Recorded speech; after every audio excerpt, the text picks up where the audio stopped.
Lots of people travel to the big station at the end of the line. Engines from the other railway sometimes pull their trains. These engines stay the night and go home next day. Gordon was talking one day to one of these. "When I was young and green," he said, "I remember going to London. Do you know the place? The station's called King's Cross." "King's Cross?" snorted the engine. "London's Euston. Everybody knows that." "Rubbish," said Duck. "London's Paddington." "I know. I worked there." They argued till they went to sleep. They argued when they woke up. They were still arguing when the other engine went away. "Stupid thing," said Gordon crossly. "I've no patience." "Stupid yourself," said Duck. "London's Paddington. Paddington, do you hear?" "Stop arguing," James broke in. "You make me tired. You're both agreed about something anyway." "What's that?" "London's not Euston," laughed James. "Now shut up." Gordon rolled away, still grumbling. "I'm sure it's King's Cross. I'll go and prove it." But that was easier said than done.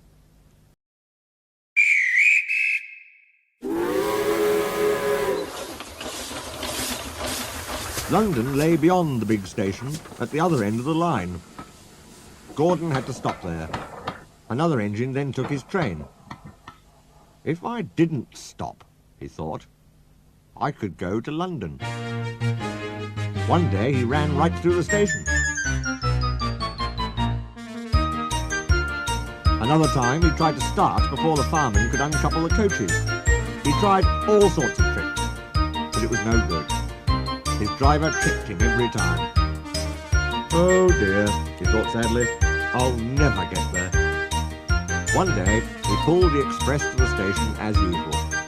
His fireman uncoupled the coaches, and he ran onto his siding to wait till it was time to go home. The coaches waited and waited at the platform, but their engine didn't come. A porter ran across and spoke to Gordon's driver. "The inspector's on the platform. He wants to see you." The driver climbed down from the cab and walked over to the station. He came back in a few minutes looking excited. "Hello," said the fireman. "What's happened?" "The engine for the express turned over when it was coming out the yard. Nothing else can come in or out. They want us to take the train to London. I said we would if the Fat Controller agreed. They telephoned and he said we could do it. How's that?" "Fine," said the fireman. "We'll show them what the Fat Controller's engines can do." "Come on," said Gordon, "let's go." He rolled quickly over the crossings and backed onto the train. It was only a few minutes before the guard blew his whistle, but Gordon thought it was ages. "Come on! Come on!" he puffed to the coaches. "Come on, come on, come on, come on, come on, come on, come on! We're going to town, we're going to town," sang the coaches. Slowly at first, then faster and faster. "We're going to town, we're going to town, we're going to town, we're going to town." Gordon found that London was a long way away. "Never mind," he said. "I like a good long run to stretch my wheels." But all the same, he was glad when London came in sight. The Fat Controller came into his office next morning. He looked at the letters on his desk. One had a London postmark. "I wonder how Gordon is getting on," he said. The station master knocked and came in. He looked excited. "Excuse me, sir, have you seen the news?" "Not yet, why?" "Oh, just look at this, sir." The Fat Controller took the newspaper. "Good gracious me," he said. "There's Gordon. Headlines, too. Famous engine at London Station. Police called to control crowds." The Fat Controller read on, absorbed.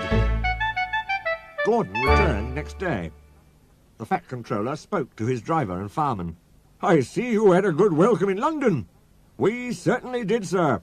We signed autographs till our arms ached, and Gordon had his photograph taken from so many directions at once that he didn't know which way to look." "Good," smiled the Fat Controller. "I expect he enjoyed himself. Didn't you, Gordon?" "No, sir, I didn't." "Why ever not?" "London's all wrong," answered Gordon sadly.